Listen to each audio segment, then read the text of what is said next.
La Voix des Bulles présente le One A Club, le podcast BD hebdomadaire, homme ou machine, nul n'imagine. Quel est son secret?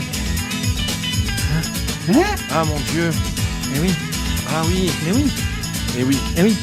Homme ou machine. Mais j'ai pas compris ce qu'il avait dit en fait. J'ai compris que homme ou machine, nul n'imagine. Nul ne le sait. Non, mais c'est mieux quand c'est les autres qui le chantent. Hein. Alors les autres, ça peut être n'importe qui. C'est bien ce que je viens de dire. La soirée va être longue, quoi. Coucou les gens, bienvenue au One A Club, le podcast qui vous parle de bande dessinée. On a fait un petit hommage à Bushi Terasawa qui nous a quittés il y a peu. Fort jeune, hein, il avait 68 ou 69 ans. 68 ans, ouais. Ouais, le créateur de Cobra en bande dessinée qu'on a adoré, un homme qui m'a éveillé au monde du tatouage. Le papillon et est de la une... douche, au monde du tatouage et de la douche. C'est ça. Des grands souvenirs de mon enfance. Ouais, toi aussi. Je veux dire, quand je dis ça, tout le monde voit la scène, je suis sûr. Laquelle de scène? Parce que j'ai envie de te dire. Non, surtout Sur le début de la série, on en a pas mal quand même. C'est qu'après, quand tu découvres, en fait, quand tu sors de l'animé que tu as connu, Ouais. quand tu découvres le manga, tu te dis, ah, mais en fait, finalement, l'animé était gentil. Oui. Voilà. Bah oui. Ouais, le manga est pas si... Non, il est pas mal. Non, mais Ouais, pas franchement beaucoup plus que Un peu l'animé. plus, je Non. trouve, En fait, quand même. à l'époque, il y avait petit peu. des associations féministes qui avaient commencé à se monter, mais elles sont toutes mortes, elles étaient toutes en PLS. Il y a eu des espèces d'infarctus à la chaîne, à la vision du... Reculez quand tu mâches. Ah, t'as dit que les micros, ils captaient moins. Mieux, je t'ai Non, dit. il capte mieux. Capte depuis loin. Là, faut que tu mettes Donc, dans je le suis placard, One en A fait. Pied. Aujourd'hui, on va vous parler de bande dessinée comme toutes les semaines. On espère réussir à garder le rythme hebdomadaire qu'on avait l'année dernière, ce qui était plutôt pas mal. Et tu cherches tes mots Ouais, ce je soir, sais, je suis un peu Pierrick, on a fatigué. un souci, hein, c'est la Ouais. première de l'année. Hein. Ouais, c'est dur. Et pour m'accompagner, pour vous parler de bande dessinée, nous avons notre cher Guillaume, notre libraire préféré. Salut Guillaume. Salut tout le monde. Voilà. De quoi est-ce que tu vas nous parler, Guillaume? Je sais pas. Ce soir, je vous parle de Planète Lazarus. Planète Lazarus, d'accord, c'est très curieux comme titre. Voilà. Tizak, notre gars qui dépasse les limites préféré. Ben justement, le titre de l'album chroniqué ce soir me reflète exactement la juste mesure. Voilà, suivant. Thio, notre gars qui Qui boit du lip tonic. boit du lip tonic préféré. Ouais, qui boit du lip tonic Je préféré. sentais Merci. qu'elle arrivait, tu sais, il était en train de la préparer, elle ruminait, là. J'ai l'impression qu'on était dans les des chiens, La tu Nouvelle-Orléans. On va y aller avec Stern, Isaac. Ouais, les tomes 4 et 5. Et moi, je vous parlerai des tomes 2 et 3 de Team Phoenix. Et on enchaînera par un petit œil sur Baldur's Gate 3, parce que c'est la mode, il faut qu'on en parle. On est un peu presque forcé maintenant. Je ferai juste une petite parenthèse, on est presque prêt sur le Kyokam.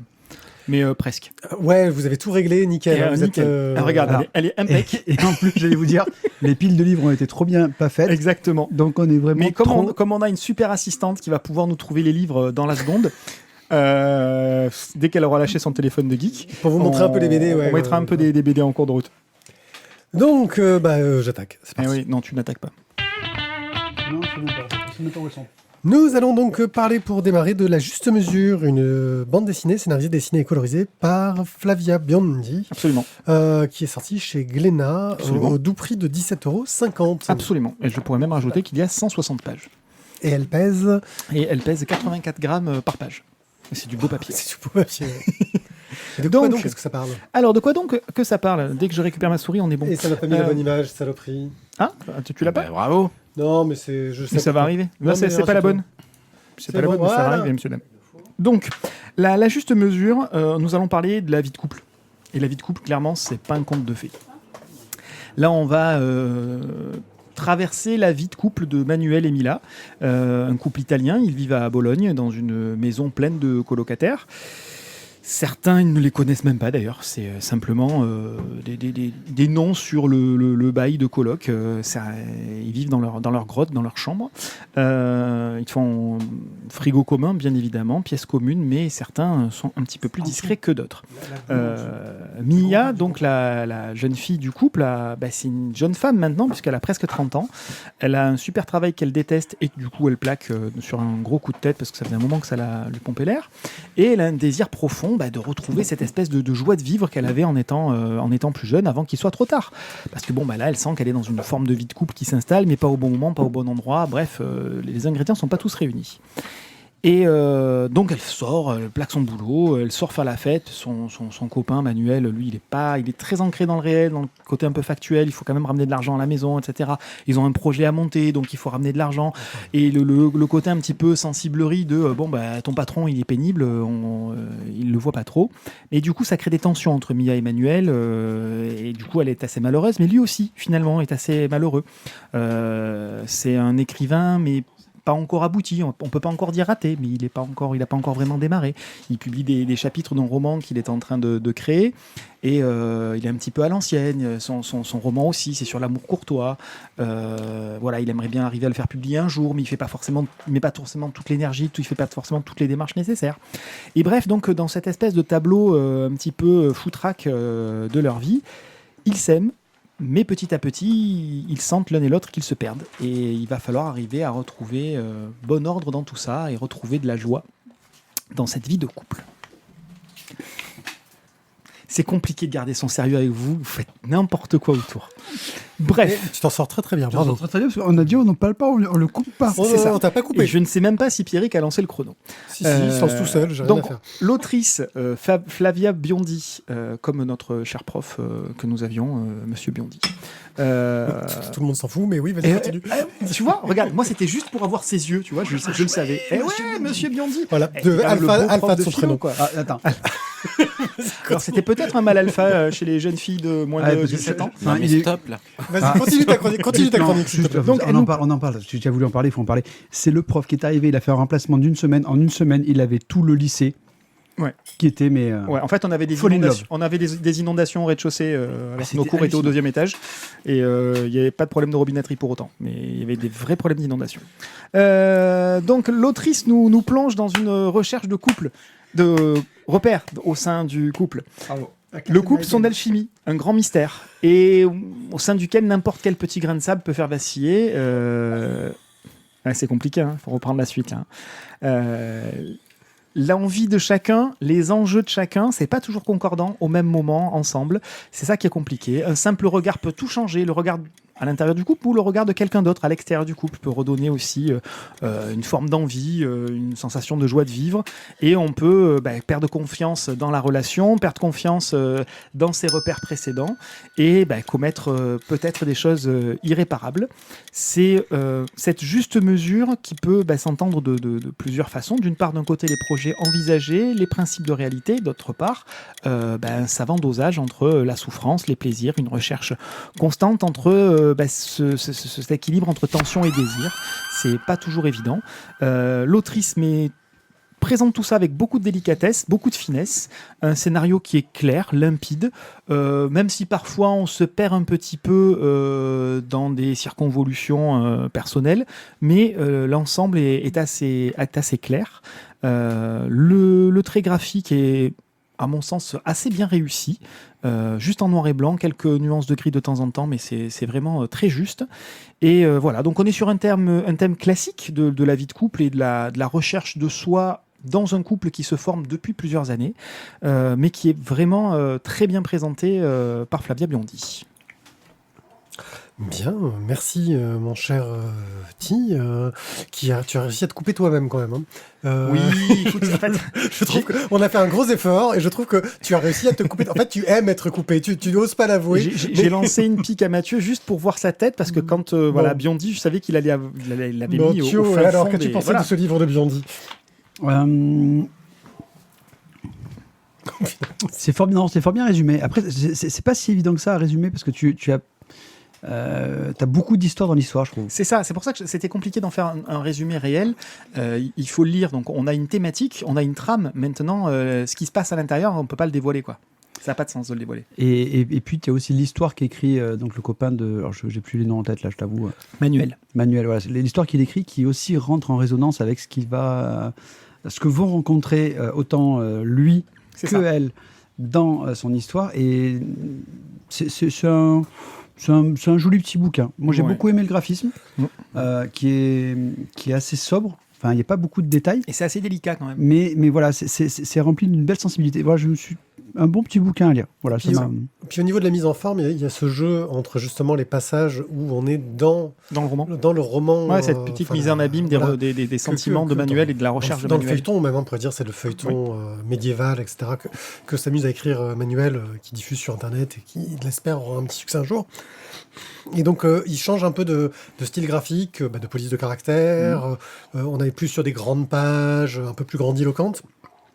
Mais ça joue sur cette sensibilité, cette subtilité.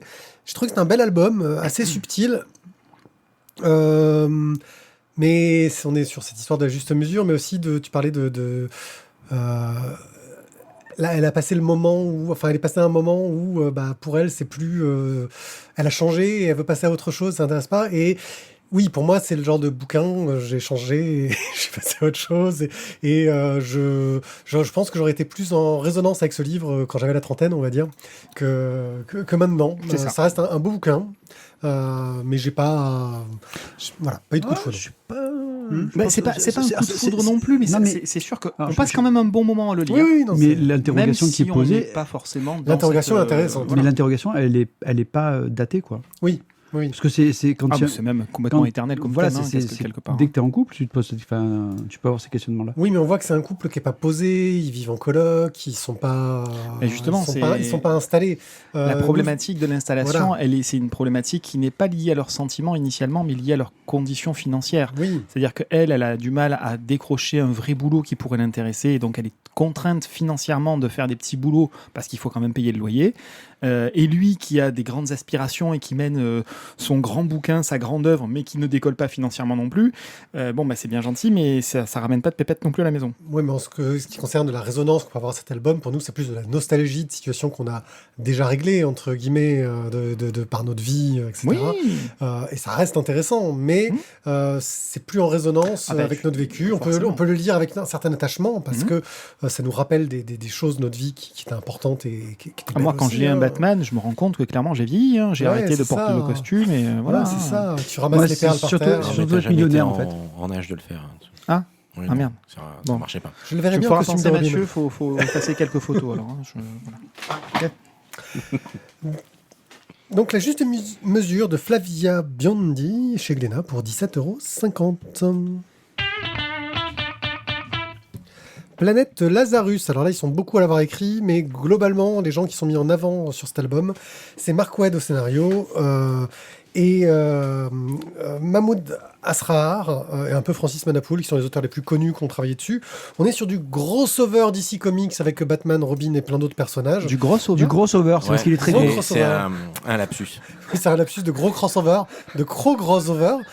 et je vais te laisser nous pitcher un peu tout ça. Over. Alors, du coup, Planète Lazarus. Alors, en premier lieu, désolé, parce que je l'ai pris, ça faisait longtemps que j'avais pas lu un Batman. Je me suis dit, tiens, je vais lire un Batman, je vais chroniquer un Batman. Et je me suis rendu compte à la lecture que j'étais pas le bon public. Je m'explique. C'est-à-dire que j'aime l'univers d'ici, j'aime en lire de temps en temps, mais je maîtrise pas le sujet à 200%. Et je pense que pour réellement apprécier Planète Lazarus à sa juste valeur, il faut bien maîtriser le sujet. Et donc, du coup, voilà, désolé, je suis pas nécessairement le meilleur pour le chroniquer. Donc, Planète Lazarus, voilà, c'est le retour du Diable Rouge, grosse manipulation, Damian fait n'importe quoi, et ça finit. Ça finit. Et déjà, ça finit tout de suite. Oui. Et en fait, voilà, on va se retrouver avec un Damian donc manipulé. Oui, Damian Wayne pour rappel. Oui, pardon, Damian Wayne. C'est compliqué.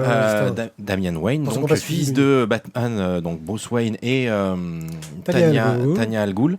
J'ai toujours un problème de prénom, qui est une grande méchante, même si c'est pas super explicite là. C'est la fille de Raz. Voilà, et qui est une des chefs de la guilde des assassins, qui sont des gens pas super sympas. Et du coup, c'est pas la mère du fils de Batman ? Si. Ah ouais, c'est ça, de Damian. Et donc, Batman est fatigué, brisé. Là, ça se passe très mal avec oui, surtout Damian. qu'ils viennent de perdre quelqu'un de proche. Voilà, viennent de perdre Alfred. Et bref, c'est grosse dissension dans le duo Damian-Bruce, alias Batman-Robin. Le Diable Rouge fait son apparition, il fout de la merde. Damian va en profiter. Alors, certes, Diable Rouge, manipuler. c'est. Alors, je sais pas en dire plus, très honnêtement. C'est Oui, là que je dis que j'étais pas le meilleur pour le chroniquer. Oui, c'est un gros que- méchant qui ressemble à un Diable Rouge, ouais, Voilà. c'est ça. C'est un gros méchant connu. Et donc, Damian est manipulé. Il va monter tout un système pour se débarrasser de Batman en manipulant d'autres Robin et ex-Robin. Bref, voilà, ça part de là. Ça se passe pas exactement comme il faut. Ça dégénère sur le monde. On appelle tous les autres super-héros et c'est là que ça devient un énorme crossover. Voilà. De la Justice League. La Justice ouais, League. mais pas que, puisqu'il y a aussi Power Girl et tout. Oui. Enfin, il y en a plein d'autres. Et vient à ça ajouter le fait que tout se passe avec les magiciens et que ça, je trouve, complexifie encore l'ambiance du bouquin. Bref. C'est très difficile. C'est pas si mal foutu en fait, ça fonctionne plutôt bien. Les dessins sont sympathiques. C'est juste, je pense sincèrement que j'aurais pas dû le proposer à la chronique moi parce que j'ai été un peu largué. Pourquoi t'as fait ça? Mais parce que j'avais envie de lire un Batman. Ça faisait Et longtemps tu te que dis, j'avais on va le pas parlé. chroniquer, voilà. Et puis voilà, j'ai proposé Planète Lazarus et puis vous êtes venu le prendre à la librairie et pouf, c'était trop tard. Alors, moi, je vais juste souligner voilà, ce qui se passe ici, c'est-à-dire qu'en termes de people, on a 5 personnes sur le scénar, on en a 7 sur le dessin et 4 à la couleur. Oui, mais ça Donc, c'est parce que t'as la série principale, puis t'as les tie-in et puis les machins, les bidules Oui, qui se croisent, tout ça. on est sur du crossover à l'ancienne, c'est-à-dire que tu as vraiment la série principale qui est Batman et Robin, c'est le nom de la série principale qui lance le crossover. Puis on a des épisodes spéciaux qui sont des épisodes Planète Lazarus, machin chose, Planète Lazarus bidule, alpha, bêta, etc. Puis on a les implications de ce qui se passe là-dedans dans les séries dérivées qui sont, je crois, c'est Monkey Kids ou Monkey Oui. Boys, je sais plus quoi, qui est un nouveau personnage qui est sûrement avisé pour toucher le public asiatique, j'ai l'impression. Oui, Ça, mais ça, il ça, est basé ça, sur le mythe Voilà, du singe de la montagne, singe de la du roi montagne, singe. qui a inspiré aussi Goku, C'est animé très récent. etc. Bref, alors, je suis le seul à l'avoir lu Alors, à la table. Juste, je finis vite fait. Pour autant, même Mm. si j'ai été un peu paumé, un peu perdu dans l'histoire et donc pas le meilleur pour le chroniquer, donc je suis désolé pour ce pitch lamentable. J'ai quand même passé un bon moment, l'air de rien. J'ai passé un moment agréable, c'était chouette. J'étais juste un petit peu paumé au début. Après, quand tu fais comme d'habitude, que tu coupes du reste de l'univers, tu passes un moment sympa sur une histoire plutôt chouette.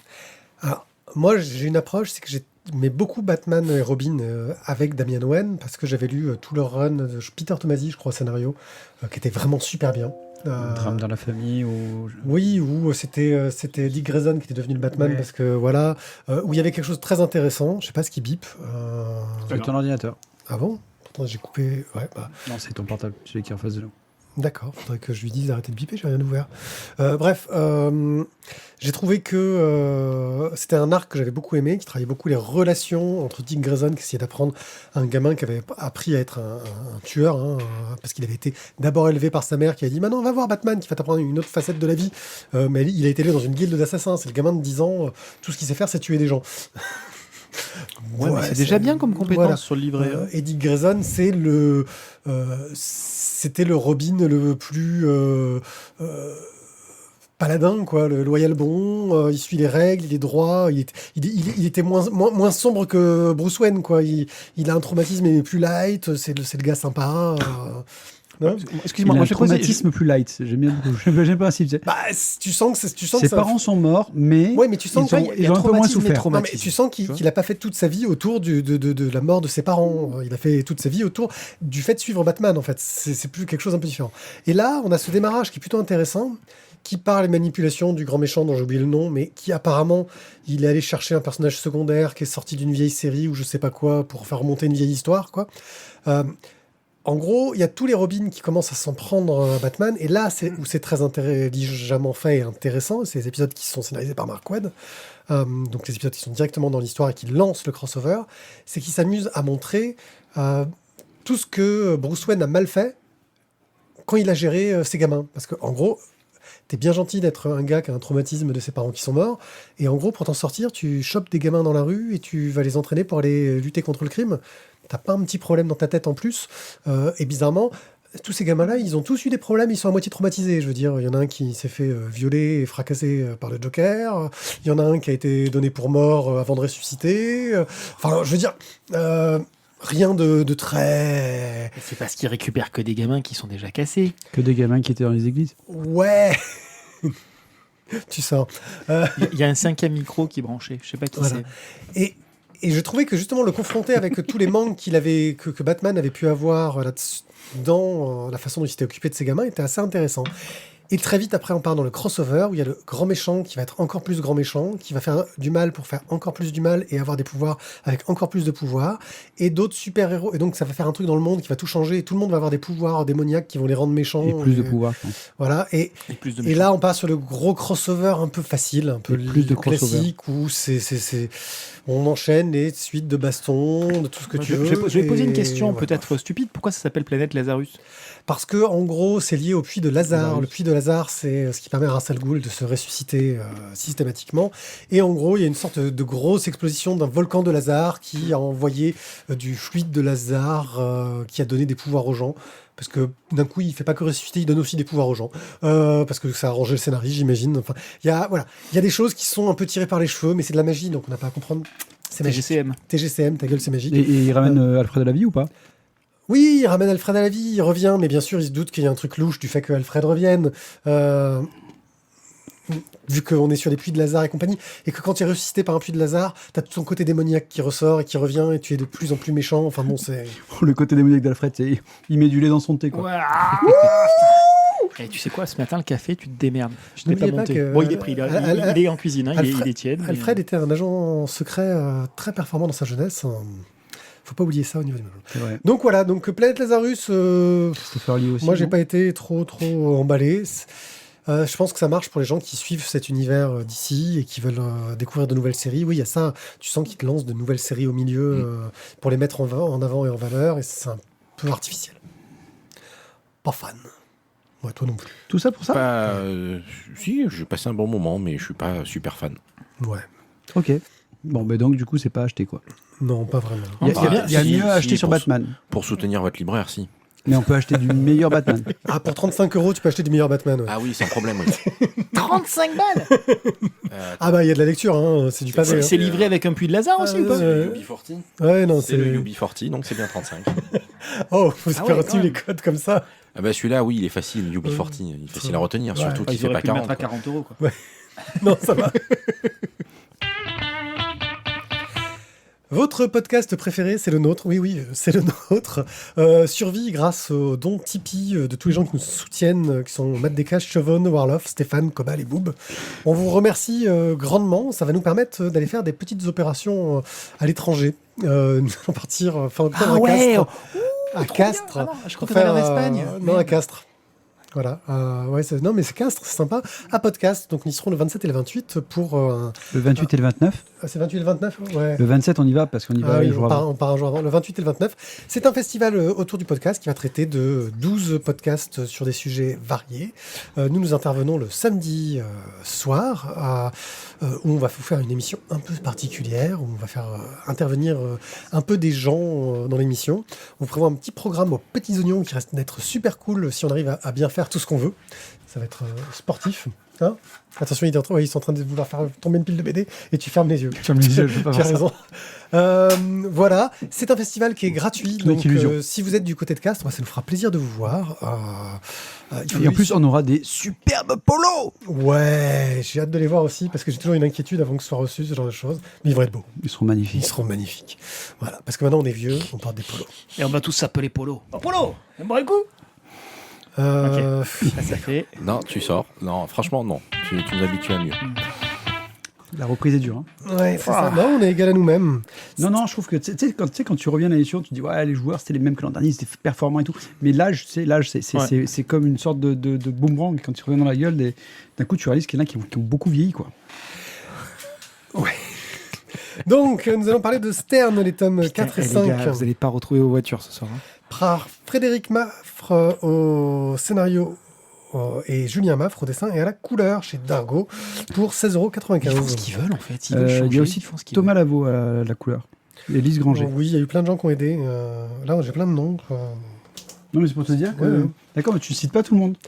Je cite que les grands noms parce que sinon, des fois, tu vois, genre sur Planète Lazarus, après, non, mais ceux qui sont mis. donc à la Couleur, Algérien, voilà. on a Julien Maffre, Bon, Thomas Lavaux, alors du coup, Lise Stern. Ranger, Améline Mikolaniec, François Ruiz et Croqueforme. Oui, Croqueforme, je suis désolé, c'est pas moi qui ai choisi. Et les autres noms, je pense que. Non, c'est pas. Donc Stern. Stern, Isaac, il a quitté en fait. Elijah Stern, pas Isaac. Pourquoi Isaac Stern? Je sais pas. C'est quelqu'un de connu, ça, non? Isaac pas, Stern, genre. on va le trouver. Fais une recherche. Quoi, qu'est-ce qu'il y a? Ça y est, tu as une révélation sur Isaac Stern. T'es en train de perdre ton timing là, mais vas-y. Ouais, désolé. C'est qui C'était le nom d'un de mes personnages dans Cthulhu. D'accord. Sinon, c'était un violoniste. Bah écoute, moi je l'avais en personnage dans Cthulhu aussi. Et sinon, la BD. Oh, sinon la BD, Ça parle de quoi? Elijah. On va parler d'Elijah Stern, donc notre croque-mort, qui donc a quitté en fait le Far West pour un autre Far West, celui de la Nouvelle-Orléans. Donc bon, bah il va pas changer de métier, hein, il va quand même rester toujours fossoyeur. Mais il va s'apercevoir quand même qu'à la Nouvelle-Orléans, tu fais pas pareil que dans les montagnes rocheuses. Non. Tu creuses pas juste un trou, tu fais de la maçonnerie. Parce que sinon, comme la nappe phréatique, bah, ça remonte. Bah, quand il y a un orage, bah, les cercueils remontent aussi. Voilà. Ouais, mais quand tu veux faire du surf, ça peut être utile. On peut. Et donc, il va découvrir ça. Il va se lier avec Murray, donc l'autre fossoyeur du cimetière, qui va lui faire découvrir un petit peu tout le côté cosmopolite de la ville de la Nouvelle-Orléans, avec le carré des Juifs, le carré des protestants, le carré vaudou. Le carré français. C'est le nom du quartier français. Ok. Et du coup, tu m'as perdu. Je t'ai perdu. Oui, et donc, dont il va justement voir aussi dans le carré vaudou la tombe de Marie Laveau, qui est la grande prêtresse vaudou, où on va dire tout le monde vient toujours faire des petits trucs, des petits dépôts d'offrandes chez elle, ainsi de suite. Et il va y avoir le carré un peu des Italiens, parce que ce sont les nouveaux qui arrivent à la Nouvelle-Orléans, et forcément ce sont les nouveaux, mais ils ont déjà une très très mauvaise réputation d'escrocs, de voleurs, de truands. Enfin, le rital, quoi. Ouais, en quelque sorte. Et il le reste est dans le. Pardon, pour parler des hommages, on est toujours. Vas-y, continue. Donc dans ce tome, on va se retrouver avec une aventure où notre sœur Elijah va devoir aider une jeune femme à essayer de retrouver son frère. On va se retrouver avec de la magie, du mysticisme, de l'illusion. D'ailleurs, c'est bien le titre, tout n'est qu'illusion, qui va nous amener vers un côté un peu mystique dans l'histoire. Je vais passer donc au tome 5, qui lui aussi se déroule à la Nouvelle-Orléans. Nouvelle aventure d'Elijah, qui là se retrouve, lui il est toujours fossoyeur, hein, ça n'a pas changé, mais il met de l'argent de côté, il va à la banque. Et comme en fait, je pense que Elijah Stern est le mec le plus chanceux du monde, Non. quand il va à la banque, c'est le moment où elle se fait braquer. Et donc, mais sinon, il y aurait moins d'histoires, quoi. Bah ouais, mais On se ferait chier, ouais. c'est le mec qui a pas de bol. Voilà, c'est... Faire 12 tomes sur je creuse des trous et je mets des cadavres, C'est vrai. c'est moins fun. Et donc là, il se retrouve justement avec la police qui lui demande donc ce qu'il a vu. Ils ont trouvé 3 suspects et ils lui disent carrément tu dis que c'est ces 3 gars, quoi. Et lui, il fait mais non, c'est pas eux. Donc Elijah se retrouve à devoir, on va dire, être justicier sans être justicier, ne pas mentir, il reste droit, intègre, il refuse de céder à la corruption, il refuse aussi de céder au racisme. Il est pénible, hein. Il est pénible. Il est droit comme c'est garçon, chiant les quoi. mecs qui sont comme ça un peu paladins sur les bords, on en revient à ça, hein, mais c'est une belle droiture, quoi. Et voilà, les 2 ambiances, moi j'ai trouvé les 2 tomes vraiment excellents, je me suis régalé. Le fait de changer donc de Far West, entre guillemets, parce que c'est plus la conquête de l'Ouest, on est revenu sur quelque chose de plus citadin. On est plus à l'Est, hein, déjà, sur les États-Unis. Merci de cette remarque. Je veux dire. Et il y en a d'autres qui T'es sont à pragmatique, toi, l'ouest, ce soir. Ouais, totalement. Je veux dire, je mets sur une carte, à un moment donné, voilà. Hein. Et on se retrouve avec quelque chose qui est quand même beaucoup plus citadin et avec un mélange qui est vraiment, vraiment top. Le dessin est toujours aussi dynamique, avec une vraie ambiance, quoi. Le visage de Stern, je trouve, quand là, en plus dans le tome 5, comme il a toujours les cheveux qui sont claqués parce qu'il pleut, enfin... Voilà, tout est bien dans Stern. Voilà, je n'irai pas plus loin. Allons-y, hein, tout le monde l'a lu. Est-ce que quelqu'un a quelque chose à ajouter là-dessus? Moi, je ferais juste une petite remarque pour ceux qui n'ont pas découvert Stern depuis le démarrage. On peut effectivement redémarrer à partir du tome 4, du coup. Oui, on est vraiment sur un nouveau cycle. On est sur un nouveau cycle. Et pour autant, les deux BD se suivent, notamment dans les relations qu'ils tissent avec une certaine pègre italienne. Mais pour autant, au niveau de l'histoire, ils sont totalement indépendants. Voilà. Après, c'est un vrai bonheur. En termes de dessin, moi, je trouve ça vraiment très, très réussi. Les couleurs, c'est très, très réussi. On passe de moments extrêmement calmes, paisibles, contemplatifs, à des phases d'action qui fonctionnent assez bien. Voilà. Donc, vraiment, je trouve que c'est une BD qui se lit vraiment toute seule, quoi. Et on attend de voir ce qui va se passer dans la suite, parce que justement, il y a un fil rouge qui se tisse. Oui, mais alors, justement, je vois, j'ai oublié de le dire, mais je trouve que c'est quand même excellent, parce que depuis 5 tomes, on suit les aventures donc, de Stern, mais on ne sait quasiment rien de lui avant. C'est ça. Tu as eu quelques brides dans le tome 2, un peu moins dans le tome... Enfin, le tome 2, il y a quand même pas mal de choses où on connaît son passé, mais au fur et à mesure... Et en même temps, tu n'as presque pas besoin d'en savoir plus. Je trouve que c'est excellent. Ils ont créé un personnage où même tu n'as pas besoin de savoir son passé, ça fonctionne tout seul. Ben, on construit plus sa psyché que son histoire factuelle, en fait, en termes de CV, quoi. Et puis, il a ce côté de ce personnage qui subit, en fait. C'est le truc il est toujours au mauvais endroit au mauvais moment, il subit, il essaye de démêler les choses, mais c'est pas un des moteurs de l'intrigue, c'est rare. Je dirais pas ça exactement, je dirais que le destin est contre lui, donc il subit certains éléments, mais pour autant, il essaye de s'en dépatouiller systématiquement, oui. Et là, clairement, autant dans le premier cycle, il subissait peut-être un peu plus, là, il est acteur, c'est lui qui essaye d'être un petit peu plus... au cœur de la résolution des problématiques et pour faire un peu triompher la justice. D'une certaine façon, c'est assez flagrant dans le tome 5. Ouais, mais là où je rejoins Pierrick, c'est qu'il ne fait ça qu'à partir du moment où il est impliqué, en fait. Oui, absolument. C'est vraiment pour s'en débrouiller lui et pour qu'on lui foute la paix, en fait, puisque un des moteurs essentiels de Stern, c'est ça, c'est foutez-moi la paix. Laissez-moi lire mes bouquins étrangers tranquilles et faire mon boulot et laissez-moi... Voilà. Et c'est ça qui est intéressant dans ce personnage aussi, c'est que c'est pas quelqu'un, comme dans la plupart des westerns, qui a une ambition, qui veut réussir un truc dans la vie. Non, il veut juste une vie tranquille et arrêter de le faire chier. Et il veut qu'on s'occupe de sa mule. Voilà. Là, il commence aussi à avoir un petit peu des histoires de cœur qui commencent à se mettre en place. Donc, on commence à voir que peut-être que le personnage pourrait évoluer à ce niveau-là. Il y a des évolutions qui commencent, potentielles, qui commencent à se mettre en place. Mais moi, ce que j'ai vraiment aimé, c'est ça. Après, j'aime beaucoup toutes les histoires autour de la Nouvelle-Orléans et du vaudou, etc. C'est traité avec un côté assez réaliste. Il nous invite d'ailleurs à aller nous renseigner sur les personnages italiens dont il parle, qui sont des personnages réels, qui ont existé. Sur certains des faits qui sont traités dans la bande dessinée, qui sont aussi des faits réels. Et pour le coup, j'ai appris des choses assez intéressantes sur les joies de comment on traitait les étrangers, déjà, à l'époque. Voilà. Moi, j'ai trouvé que c'était vraiment une excellente BD. J'adore toujours autant Stern. Et puis les recherches historiques qui est derrière est vraiment intéressante aussi, quoi. Les auteurs font le boulot, quoi. Donc oui, on attend la fin du cycle. On attend la fin du cycle, c'est toujours pareil. On attend la fin du cycle. Ah oui. Non, on met le coup de cœur, là, je veux dire. Moi, j'attends la fin du cycle. Ah bah tiens, c'est un tome 5, c'est bon, c'est la fin d'un cycle. Ah non, c'est tome 6, la fin du cycle. Non, c'est un compte au rond 5. Hein tes ronds sont étranges. Ouais, bah, regarde, il y a un rond sur le 5. Donc, Stern par Frédéric et Julien Maffre chez Dargaud pour 16,95 €.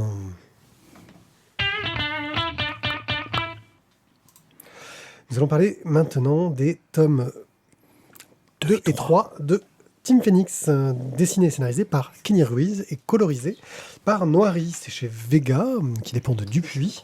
Pour 45 € pour l'édition que j'ai choisie moi, qui est l'édition Deluxe couleur, grand format qui déchire. Mais 8,35 € si vous êtes un peu plus rêche et que vous voulez l'édition noir et blanc, format manga un peu plus standard. Bon, franchement, mettez les sous. Hein. Oui. Hein, Guillaume, mettez les sous. Ah bah oui. Évidemment. Mais c'est pas le meilleur des exemples parce que c'est pas toujours évident de rentrer l'édition collector puisque il me semble qu'il la réimprime pas, mais je suis pas sûr à 100%. Non, c'est ça, c'est limité à 600 exemplaires là, vraiment, c'est une vraie collector limitée à 600 exemplaires. Mais pour le coup, c'est vrai que elle est quand même super sympa à lire, super agréable. Le tome 4 va sortir en fait. Voilà. Donc, Team Phoenix, ça nous raconte dans un monde futuriste où il y a eu les robots qui ont pris le pouvoir sur l'humanité. Et certaines... Sur les biologiques. Oui, sur les biologiques, voilà, c'est comme ça qu'ils disent. Et certains des biologiques tentent de résister, dont Saphir, une princesse, qui tente de mener le combat contre ce qu'on essaie d'imposer à sa planète. Elle essaie de s'échapper et elle monte une équipe avec d'autres rebelles pour essayer de se sortir de là, tout en se rendant compte que tous les robots ne sont pas forcément méchants et il y a quelque chose de louche. Alors qu'ils sont en train de s'échapper dans des scènes d'action mémorables qui pètent dans tous les sens, ils rencontrent un nouveau personnage qui est un médecin qui s'appelle Blackjack, qui vient pour soigner le vaisseau dans lequel ils ont réussi à sortir des décombres d'une planète, qui s'appelle le Phénix.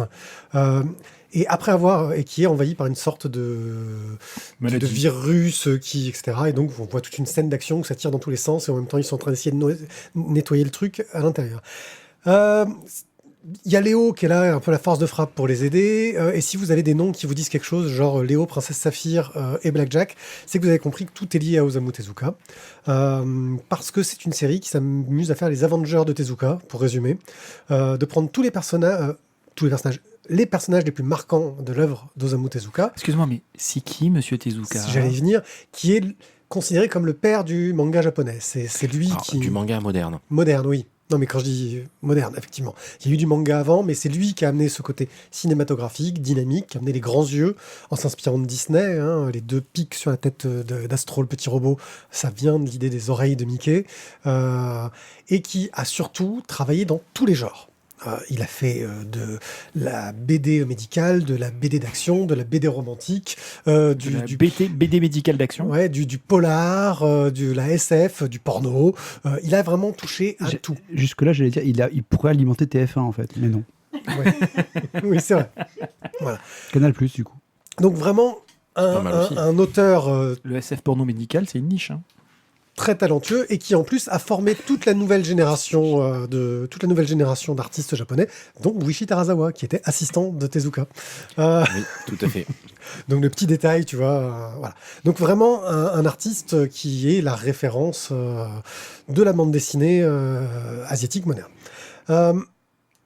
Donc, dans ce scénar-là, on s'ensuit d'histoire. Ils veulent s'infiltrer chez les grands méchants pour essayer de percer un de leurs grands secrets. Le méchant, c'est Atlas, qui est aidé par Gezich, qui est un robot flic assisté d'un humain, qui est son sorte de marotte, là, de mascotte qui le suit et qui l'aide avec ses moustaches. Oui, c'est moustache. C'est le personnage de moustache de Tezuka. Faut imaginer Maigret. Et ils se rendent compte que le truc qui est caché et qui est un secret, c'est Atom, en VO, mais Astro en VF. Ils vont réussir à le sortir de là. S'ensuit le tome 2, où comment est-ce que ça s'implique dans l'histoire, comment est-ce que ça part de plus en plus violent, etc. Voilà pour le résumé. C'est un gros pitch, parce qu'on avait 2 gros tomes. Je vais passer le timing, ça m'arrive rarement. Ouais, c'est comme ça. Vis ma vie. Voilà, pour le coup, je coupe ça. Au dessin et à la couleur, je trouve que ça reste... Alors vraiment... Je trouve que c'est super moderne, ça conserve une fidélité au graphisme des personnages originaux, on les reconnaît clairement. Quand on voit la couverture du tome 3, on ne peut pas dire que c'est pas Astro, le petit robot sur la couverture, on comprend tout de suite. Mais la narration est ultra dynamique, ça pète dans tous les sens, c'est parfait dans l'action. Il faudrait quand même que j'arrive à trouver le temps de feuilleter la version noir et blanc, parce que les couleurs sont tellement bluffantes sur ces albums-là, que je ne sais pas comment est-ce qu'ils peuvent réussir à retranscrire toute la palette graphique qui met vraiment en valeur le dessin, avec des trames et des niveaux de gris qui sont l'apanage de la version noir et blanc. Moi, je te dirais que ce qui m'inquiéterait plus, il y a la couleur et il y a le format. Parce que l'air de rien, quand tu vois certaines scènes d'action qui sont quand même très touffues, colorisées, grand format, si tu les réduis en noir-blanc niveau de gris, ça risque d'être vite bordélique, quoi. Tu les as vus, toi, en noir et blanc, j'imagine ? De mémoire, juste le premier tome, parce que le tome 2 et 3, je les ai pas regardés en noir et blanc. Mais sur le premier tome, ça fonctionnait bien, malgré tout, en noir et blanc. Petit format noir et blanc, ça passait bien. Mais par contre, voilà, il y a un vrai confort et un vrai plaisir à le lire en grand format couleur. Voilà, surtout qu'il y a un bel ex-libris dedans, signé. Oui. C'est une belle édition collector. Alors, signé de l'auteur, pas d'Osamu. Oui. Non, pas d'Osamu. Ça serait difficile. Au niveau du scénario... Allez, on est dans de l'action, de la baston, des révélations régulières. On voit qu'on est sur quelque chose qui est bien construit, qui s'amuse à bien imbriquer une tonne de personnages, ce qui est toujours difficile quand tu as autant de personnages, de les imbriquer les uns les autres dans l'histoire. On a tous notre petit attachement à notre personnage préféré. Moi, c'est Blackjack, donc autant dire que dès qu'il est là, dès que j'ai vu à la fin du tome 1 qu'il arrivait, j'ai fait ouais. J'étais à fond. Et là, toute la première scène du tome 2, c'est pour sa gueule, donc ça marche superbement. Ils nous font même arriver des personnages comme Uran, qui est la petite sœur d'Astro, dans le tome 3, je crois qu'elle arrive. Elle était déjà dans le tome 1 ou 2. Ouais, je sais plus. Oui, il me semble Parce qu'elle que c'est déjà. elle qui essaye de déguiller un petit peu... son nom m'échappe, le grand méchant. Atlas. Voilà. Elle essaye de le guider pour qu'il soit moins méchant ou qu'il fasse moins de mauvais choix. Ce qui est difficile par rapport à cet hommage réussi, je trouve, à Tezuka, c'est que ça ne prend en scène que le côté divertissement et clin d'œil. C'est un très bon divertissement, on passe un bon moment, mais ça manque un peu. Après, c'est quelque chose d'un peu facile à dire quand vous parlez de profondeur dans le travail de Tezuka, parce qu'il a fait de tout. Il a fait des choses très action, des choses plus intello, plus recherchées. Et je trouve que voilà, ça survole les thématiques qui sont plus profondes. On sent qu'il y en a quelques-unes, mais l'idée des robots et des humains qui sont égaux et qu'ils ont un cœur et que, enfin, on est sur quelque chose d'un peu classique au niveau de la dystopie futuriste, etc. J'espère que dans le final, il va réussir à un peu plus travailler ce côté-là et ne pas se contenter d'une grosse scène de baston finale. Tu vois, c'est ce qui a un peu me fait peur là-dedans. Il y a 6 tomes de prévus. Voilà. Et si vraiment vous voulez une réadaptation de Tezuka avec un peu plus de finesse, vous allez lire plutôt ou vous attendez la série télé qui arrive sur Netflix très bientôt. Voilà. Absolument. Qu'en avez-vous pensé de votre côté ? Pour rebondir sur ce que tu disais, je pense qu'il est parti du principe que l'univers était relativement connu, que les problématiques sont relativement connues, et qu'on ne va pas perdre du temps à reposer de la profondeur sur des choses ultra classiques et ultra connues. Et du coup, tant qu'à faire, autant aller directement au cœur de l'action et on envoie du lourd.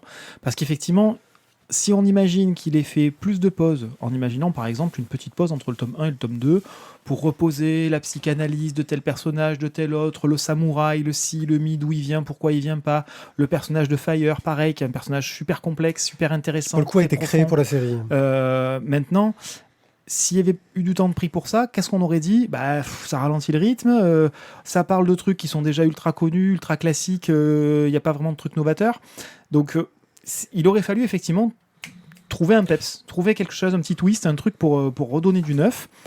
Comme c'est pas vraiment le cas, on part du principe qu'on est sur des thématiques connues, un univers connu même, puisqu'on est sur un post-astro d'une certaine façon, si on prend la suite du truc, on est là-dessus, et donc on est dans l'action directe. Donc c'est vraiment du fun, c'est du fun pour du fun, et du joli fun. Voilà. Oui, c'est un très bon moment. Alors, je serais un tout petit peu moins dur que vous sur le développement des personnages, dans le sens où, alors, c'est Osamu Tezuka, forcément je connais, c'est un univers que j'aime bien. Pour autant, je connais pas bien à fond son univers. Tellement de trucs que c'est pas possible. Voilà. Et malgré tout, on s'y retrouve quand même. Typiquement, alors on est dans du shonen, on est dans l'action. Pour autant, la présentation de Saphir se fait à un certain moment du tome. Au fil de l'eau, au fil de l'eau, en mode flashback, comme ça fonctionne souvent en shonen. Non, après, ouais, enfin, on reste dans le shonen, donc on s'étend pas à fond sur les personnages, mais d'un autre côté, il les développe quand même un petit peu, parce que ça a beau être l'univers de Tezuka, ça a beau être des personnages qu'on connaît, etc. C'est pas exactement les mêmes. C'est plus les personnages de Tezuka, parce que l'univers, c'est vraiment le sien, pour le coup. Oui, mais même les personnages, il se les réapproprie, autrement, il les fait un peu différemment, et il les fait à sa sauce aussi. Donc, moi, je trouve que c'est bien, en fait, c'est bien rythmé. On est dans de la grosse action, on est dans quelque chose de relativement moderne, et moi, je trouve un bel hommage à Tezuka. Oui, je sais pas quel est l'objectif en fait de Kenny Ruiz, si c'est vraiment se faire plaisir avec des personnages qu'il aimait, je pense. J'ai un peu cette sensation-là, c'est-à-dire que tu imagines un gamin dans la chambre avec les personnages, les petites figurines d'action, et il s'éclate à faire ça, quoi. On est vraiment dans je me fais plaisir. Et là, je trouve que c'est assez flagrant dans cette production-là, parce qu'on est vraiment sur des grands formats, et pour autant, il en profite pour faire des pleines pages.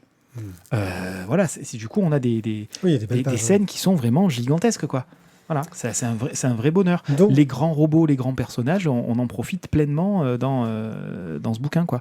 Donc voilà, c'est un vrai plaisir. Team Phoenix, les tomes 2 et 3 de Kenny Ruiz et Noari chez Vega Dupuis. 45 € si vous voulez l'édition luxe couleur qui vaut vraiment le coup parce qu'elle est magnifique. Mais 8,35 € si vous voulez juste profiter d'une belle histoire d'action, ce qui est déjà pas mal. Un œil sur. Baldur's Gate 3 de l'Ariane Studio sur PC et PS5 pour le moment. La version Xbox est attendue prochainement. Que vous trouvez bien sûr sur à peu près tous les stores et toutes les boutiques de jeux vidéo du monde. Du monde. Ouais, je pense. All around the C'est que ça a world. lu, ouais, je pense. Alors, fais-nous un résumé des 2 premiers épisodes. Non, je pars directement sur le 3e. Donc, on est dans l'univers de Donjons et Dragons. ADD. ADD. Les royaumes Alors, oubliés. si je voulais être désagréable, je dirais dans les royaumes oubliés. Merci. Il n'y a pas qu'un seul univers Vers pour dans Donjons. Donjons et Dragons. Donc, on est dans ça les y est, royaumes les précis pointus, On n'est pas à lanceurs de dés, là. Lambertson, on n'est pas... Voilà, c'est ça. Non, C'est ça, c'est vrai, non, c'est vrai, tu as raison. Non, mais c'est pas le même plan et tout. Quand même. Donc, Faut déconner. vous allez jouer un personnage qui a été infecté donc, par un tétard illithide. Et sous 7 jours, vous allez vous transformer par sérénomorphose en illithide, justement, flagelleur mental. Mais, visiblement, il y a un truc qui ne se passe pas comme il faut. Flagelleur mental vu à la télé. Du coup, vous vous transformez pas et vous commencez à développer des pouvoirs psy. Et vous allez donc vous balader dans un monde avec des compagnons, que vous allez rencontrer au fur et à mesure, et essayer donc de résoudre votre problème, vous, de larve dans la tête, et en même temps s'apercevoir qu'il y a un culte qui est en train de monter une sorte de coup d'état fin du monde, on va dire, et que tout va se jouer aux portes de Baldur, donc Baldur's Gate, que là, ce sera C'est ça, Baldur. ce sera le moment final de la ville de Baldur's Gate. Pourquoi jouer à Baldur's Gate Alors, si vous êtes fan de jeux de rôle et que... Vous avez la flemme de lancer des dés, là, c'est automatique. Franchement, allez-y. Voilà, clairement, parce que du coup, tu ne lances jamais les dés. T'oublies de préciser qu'il faut quand même avoir à sa disposition des heures et des heures et des heures de jeu. Alors, j'y arrivais après. Alors, l'acte 1, je n'ai mis que 27 heures à le faire. Là, j'ai pas encore terminé le jeu parce que la rentrée scolaire m'a un peu rattrapé plus vite que prévu. C'est chiant, ça. Hein. C'est chiant, ouais. Donc, j'en suis qu'à une centaine d'heures et j'ai pas encore fini le jeu parce que j'essaye de faire plein de petits trucs avant d'arriver au T'en es à truc. quel acte? À l'acte 3. Je suis au dernier acte. Je suis à Baldur, là. Je suis dans la ville. Et grosso modo, je suis presque au combat final, mais j'ai pas encore. Sachant que tu peux refaire le jeu et tu auras une autre histoire à peu près. Et alors, c'est ça qui est super bien, c'est que donc, j'ai rencontré des personnages, j'en ai fait certains des copains, d'autres, malheureusement, ont disparu sous les coups de mon épée. Certains aussi ont disparu totalement, je ne les ai jamais vus du tout. Mais ce qui est très chouette, voilà, c'est que vous pouvez construire votre équipe. Les relations avec les autres peuvent être totalement différentes en fonction des choix que vous faites. Vous pouvez résoudre un bon nombre de rencontres par autre chose que du fight. Et il y a des fois où vous êtes quand même obligé de recharger l'histoire parce que certains fights en début de partie surtout sont quand même très très très très chaud tendus et que du coup tu fais vite un petit dette du groupe complet. Tu fais bon, je crois qu'il va peut-être falloir que je refasse quelque chose. J'ai vraiment passé des heures et je me régale. Alors, On m'a dit que dans ce Vas-y. jeu-là, même quand tu foirais quelque chose, si tu ne mourais pas, ton équipe s'en sortait, c'était pas grave et que tu pouvais continuer l'histoire parce que ça apportait quelque chose à l'histoire. alors, ça changera toujours quelque chose dans l'histoire. Et justement, c'est que alors moi j'ai fait pour l'instant dans mon run, je suis plutôt en mode gentil, empathique.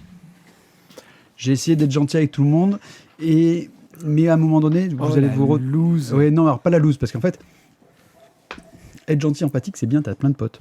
Mais à un moment donné, il faut quand même que tu fasses des choix. Et donc forcément, à la fin, quand tu commences à faire des choix, ça risque que tu aies Donc beaucoup il y a de des gens à qui tu crées des désillusions, c'est moche. Oui, mais après, voilà, par exemple, en tout début de jeu, tu as le choix d'être, entre guillemets, pote avec les gobelins ou de zigouiller tous les gobelins.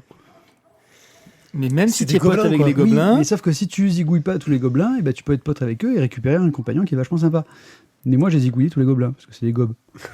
Raciste. Donc du coup, il y a un personnage Ouais, que je mais n'ai... grave erreur, parce que justement, ça pullule du coup. Si t'es pote avec eux, hop, t'as une armée. Ouais, c'était pas volontaire, en fait. Mais voilà, bon, du coup, ça il l'avait Donc, déjà joué. toutes les Magic. rencontres en fait vous permettent d'avoir des personnages en plus, en moins. Il y a plein de biais dans l'histoire, il y a plein de scénarios de quêtes annexes.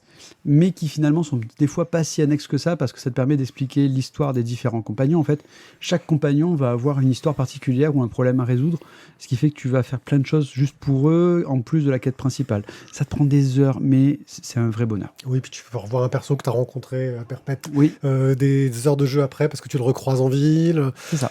Et justement, moi, ce que je disais, c'est que sur tout ce qui est phase de combat, apparemment, c'est très donjon, c'est-à-dire qu'on est dans du combat tactique, En tour par tour. tour par tour, assez, avec toutes les règles de Donjons et Dragons qui peuvent être un peu lourdes quand on maîtrise pas le jeu, mais qu'à côté de ça, il y avait un côté hyper narratif. Et donc, moi, j'ai écouté des tonnes de critiques du jeu, et apparemment, c'est quelque chose qui se mêle étonnamment bien, alors qu'on est sur des choses qu'on mettrait à l'opposé. Moi, quand on me parle Donjons et Dragons en point de vue jeu de rôle, on n'est pas dans le truc pour faire du roleplay et des belles histoires, on est là pour taper sur du monstre et choper des trésors, quoi. Bah écoute, ça marche très très bien. Alors le seul truc, c'est que moi j'ai pas encore bien réussi à développer les attaques sournoises. En essayant de jouer un petit voleur un peu assassin, mais ça n'a pas marché. Donc Le gars sympa qui est voleur assassin. Il a déjà un trouble dans Il te son... poignarde, mais gentiment. Mais gentiment, t'as le Le sourire. bon et le mauvais chasseur. Ben voilà, Je veux dire, c'est regarde, pareil. en face, tu fais un grand sourire. Avec la main en dessous, tu récupères la bourse. Ouais, c'est Tu vois, ça. c'est... Quelle ordure. En dessous, la bourse. Ouais. Alors, D'accord. là, en dessous, la bourse, exactement. Donc Baldur's Gate 3, Il l'a ouais, mis au apparemment, singulier. c'est un très très gros Je ferai succès. juste une toute petite parenthèse, puisque Mathieu a eu la chance, l'honneur et le privilège de nous le montrer. Bon, il faut déjà 15 minutes pour arriver à lancer le jeu. Ouais, là, ça, c'est que le temps de chargement sur mon PC est long. Mais, Non, mais Mathieu, t'as quand même une bonne bestiasse. Faut quand même pas déconner. Là, il y a une petite amélioration à faire au niveau. Qui règle ses paramètres graphiques aussi, Non, qui parce que passe. non, c'est juste du temps de chargement. Donc, une fois que le jeu est lancé, ensuite derrière, ça tourne, et ça tourne parfaitement bien. Mais voilà, les temps de chargement sont quand même invraisemblablement longs, ce qui est un petit peu dommage quand même. des textures et des maps. T'es sur un SSD Moi, Oui, non. oui. Ah, non, voilà. Pourquoi Voilà, Tu l'as pas installé sur ton SSD? On va peut-être pas raconter ma vie, mais en Ouais. fait, Ah, le jeu est trop gros pour rentrer sur mon SSD. voilà, ça explique. Parce qu'en plus bien du des disque, choses. plus du disque système, c'est mon disque système le SSD. Donc du coup, je peux pas rentrer et Ah, le jeu mais et on mon s'en disque Ça, système. ça explique bien des choses. tu C'est ce vois. qu'on appelle un goulet d'étranglement. Voilà, exactement. Et ben Baldur's Gate 3, le jeu des Boulot. goulets d'étranglement par Larian Ou un Studio, boulet tout court. qui a l'air d'être C'est ça, un Boulet un ou très gros boulot. succès. Alors, c'est un boulet d'étranglement. Et qui, sur toutes les grosses sorties de cette rentrée jeux vidéo, a l'air de rétamer tout le monde, même ceux qu'on attendait le plus. On discutera de Diablo 4 une prochaine fois. On en a déjà parlé. On parlera de Starfield Voilà. au prochain épisode. Ouais, mais là, on n'a pas la machine pour. Là, je crois que je suis un peu Juste léger. une petite parenthèse sur Starfield. Le directeur de la boîte là a dit sur les critiques sur le fait que c'était un jeu très gourmand. Bah, vous avez qu'à changer de machine. Allez, bonne journée. Merci, gars. J'aime bien la discussion avec toi. C'est sympa. Ouais, sinon, tu joues sur Play, quoi. Sur Xbox, pardon, parce que sur Play, non. Non, sinon, tu joues pas du tout. Parce Ouais, c'est que vrai. quand t'as Un mec comme ça en face, tu sais quoi Voilà, Tu merci. Au donnes revoir. pas de pognon, quoi. Alors après, je Bah. crois que ça a été détourné de ce qu'il a dit, parce que les gens se donnent à cœur joie pour Non, tuer ce non, jeu. non. Ouais. Là, c'est ouvrir les guillemets, fermer les guillemets. Ok, on La passe phrase est à- courte. Voilà, sur ce, bonne soirée. Bonne nuit. Ah, c'était pas encore là. Ah, t'as pas encore Non, non, c'est pas encore là. On a encore 2 émissions enregistrées derrière. Eh ben merci de nous avoir écoutés pour cette émission de reprise. Comme d'habitude, à chaque fois qu'on fait un enregistrement, je me dis, ce sera peut-être l'épisode qui nous servira à montrer le modèle comme quoi on est excellent, qu'on ne fait pas de cafouillage, qu'on est parfait. Ce ne sera pas cette émission. C'est-à-dire que dès le démarrage. Mais je sais, j'ai envie de dire, il faut chauffer. Je suis un peu un diesel, faut redémarrer. Voilà, là, il vient de sortir ses dés à côté de son t-shirt de rôliste. je te jure. Ouais, C'est gamin. C'est gamin, Ouais. ouais, ça. Où je t'en ai, Paoli T'as même pas reconnu. Et non, je sais pas lequel c'est, celle-là. Le Request. Ah ouais, mais non, je Putain, les Daily Request. Ouais. Oh. J'ai trouvé ça dans une recyclerie, ça tombe bien, il m'en manquait un dans ma boîte. Merci de nous avoir écoutés. Pour ceux qui nous écoutent en live, on se retrouve dans quelques minutes après une petite coupure pour la prochaine émission. Pour ceux qui nous écoutent en différé, on se retrouve la semaine prochaine pour un nouvel épisode plein de très très bonnes BD. Sur ce, merci encore de nous avoir écoutés. On a passé un très très bon moment et on espère en passer encore de nombreux avec vous. Ciao, ciao. N'oubliez pas podcast. À bientôt. Au revoir.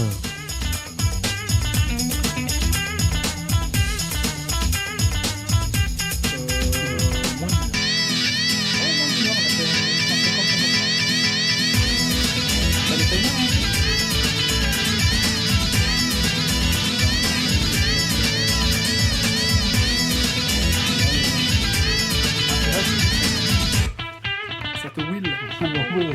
Les oreilles.